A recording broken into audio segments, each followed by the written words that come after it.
বছর আগে মহান আল্লাহ মানব জাতির পথ নির্দেশের জন্য পবিত্র কোরআন অবতীর্ণ করেন। এই কোরআনকে অনুসরণ করে সত্যের পথে চলার জন্য তিনি মানুষের প্রতি আহ্বান জানান। অবতীর্ণ হওয়ার দিন থেকে কিয়ামতের দিন পর্যন্ত সর্বশেষ গ্রন্থ কোরআন মানব জাতিকে সত্যের পথে দিক ও নির্দেশনার একমাত্র গ্রন্থ হিসেবে বিদ্যমান থাকবে। কোরআনের অতুলনীয় স্টাইল এবং এর গভীর জ্ঞান ভাণ্ডার নিশ্চিতভাবে প্রমাণ করে যে এর কথা আল্লাহর। এছাড়া কোরআনের অনেক বিস্ময়কর বৈশিষ্ট্য থেকেও প্রমাণিত হয় যে তা আল্লাহর কাছ থেকে অবতীর্ণ হয়েছে। একটা বৈশিষ্ট্যপূর্ণ বাস্তবতা এই যে পবিত্র কোরআনে 1400 বছর আগে যেসব বৈজ্ঞানিক সত্যের কথা বলা হয়েছে তার মধ্যে মাত্র সামান্য কিছু 20 শতকের বিজ্ঞান ও প্রযুক্তি উন্মোচন করতে সক্ষম হয়েছে।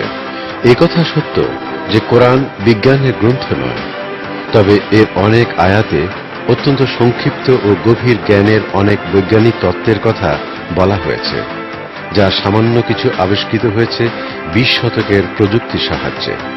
পবিত্র কোরআন অবতীর্ণ হওয়ার সময় এসব তথ্য জানা সম্ভব ছিল না।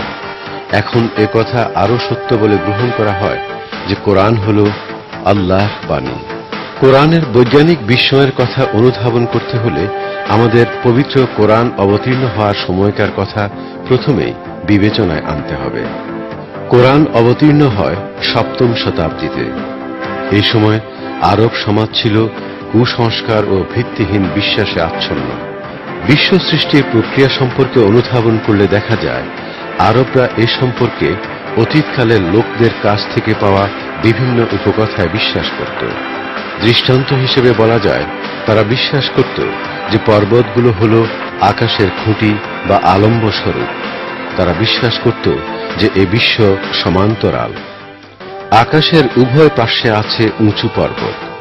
তাদের ধারণা ছিল যে আকাশের ছাদ সমুচ্চ রাখতে পর্বতগুলো ব্যবহৃত হয় খুঁটি হিসেবে।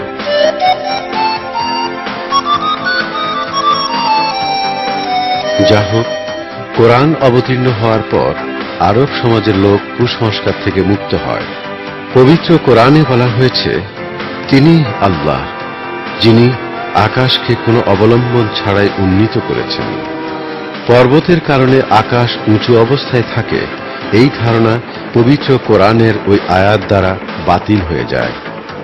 অন্যান্য অনেক বিষয়ে কোরআনের আয়াতের মাধ্যমে এমন গুরুত্বপূর্ণ তথ্য প্রকাশ পায় যা সে সময় অন্য কোনোভাবে জানা সম্ভব ছিল না।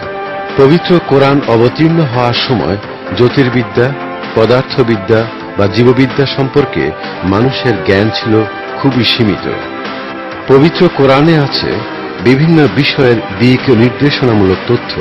এইসব বিষয়ের মধ্যে আছে বিশ্ব সৃষ্টি, মানুষ সৃষ্টি, বায়ুমণ্ডলের গঠন কাঠামো এবং পৃথিবীতে জীবন ধারণের জন্য সুষম ভারসাম্য ব্যবস্থা। পবিত্র কোরআনে যেসব বৈজ্ঞানিক সত্য প্রকাশ পেয়েছে তা এখন আলোচনা করা যায়।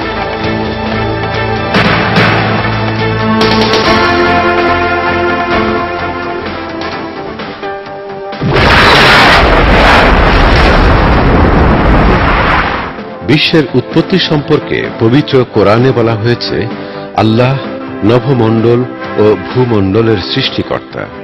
পবিত্র কোরআনে যে কথা বলা হয়েছে তা সমসাময়িক কালের বিজ্ঞানের আবিষ্কারের সাথে পুরোপুরি সামঞ্জস্যপূর্ণ।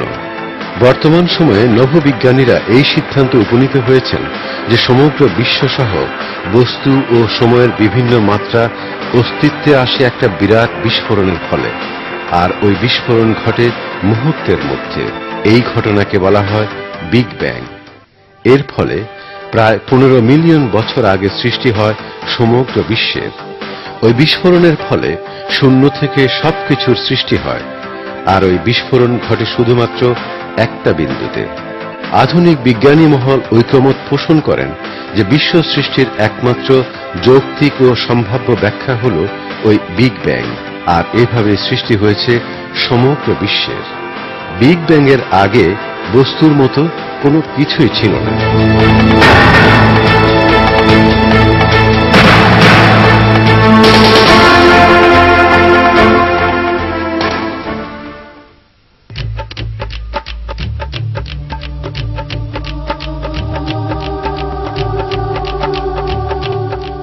1400 বছর আগে কোরআন অবতীর্ণ হওয়ার সময় জ্যোতির্বিজ্ঞান ছিল একেবারে প্রাথমিক স্তরে।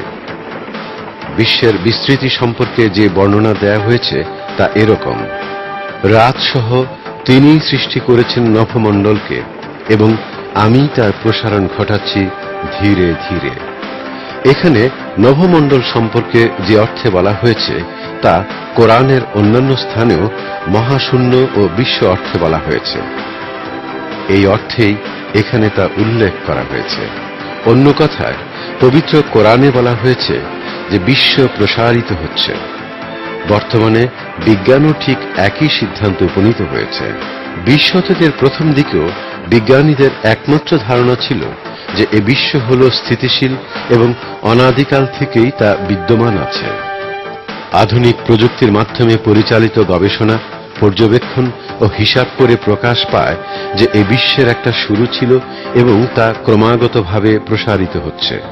20 শতকের গোড়ার দিকে রাশিয়ান পদার্থবিদ আলেকজান্ডার ফ্রিম্যান এবং বেলজিয়ামের সৃষ্টিতত্ত্ববিদ জর্জ লেমেট হিসাব করে দেখেন যে এ বিশ্ব ক্রমাগতভাবে গতিশীল এবং তা প্রসারিত হচ্ছে। এই সত্য সন্দেহাতীতভাবে প্রকাশ পায় 1929 সালে একটা টেলিস্কোপের সাহায্যে আকাশ পর্যবেক্ষণের সময়। মার্কিন নভোবিজ্ঞানী এডউইন হাবল আবিষ্কার করেন যে নক্ষত্র, ধূমকেতু ও ছায়াপথ ক্রমাগতভাবে পরস্পর থেকে দূরে সরে যাচ্ছে। যে বিশ্বের সবকিছু পরস্পর থেকে ক্রমাগতভাবে দূরে সরে যাচ্ছে, সে বিশ্ব ক্রমাগতভাবে প্রসারিত হচ্ছে, এটা স্বাভাবিক। বছরের পর বছর ধরে পর্যবেক্ষণের ফলে প্রমাণিত হয়েছে যে এই বিশ্ব ক্রমাগতভাবে প্রসারিত হচ্ছে। এ কথা যখন কেউ জানত না, তখন কোরআন তা বর্ণনা করে। এর কারণ হল কোরআন আল্লাহর বাণী। তিনি হলেন সমগ্র বিশ্বের স্রষ্টা ও নিয়ন্ত্রক।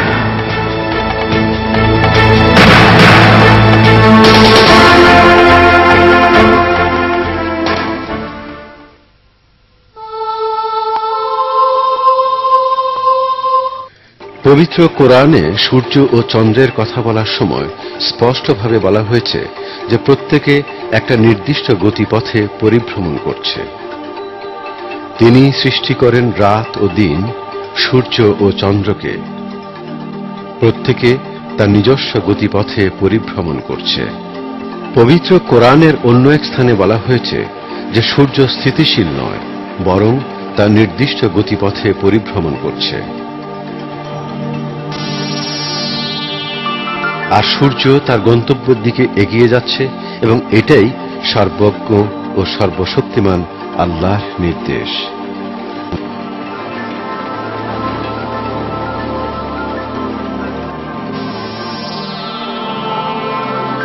কোরআনে যেসব কথা বলা হয়েছে, বর্তমানকালে জ্যোতির্বিজ্ঞানীরা পর্যবেক্ষণের মাধ্যমে তা আবিষ্কার করেছে।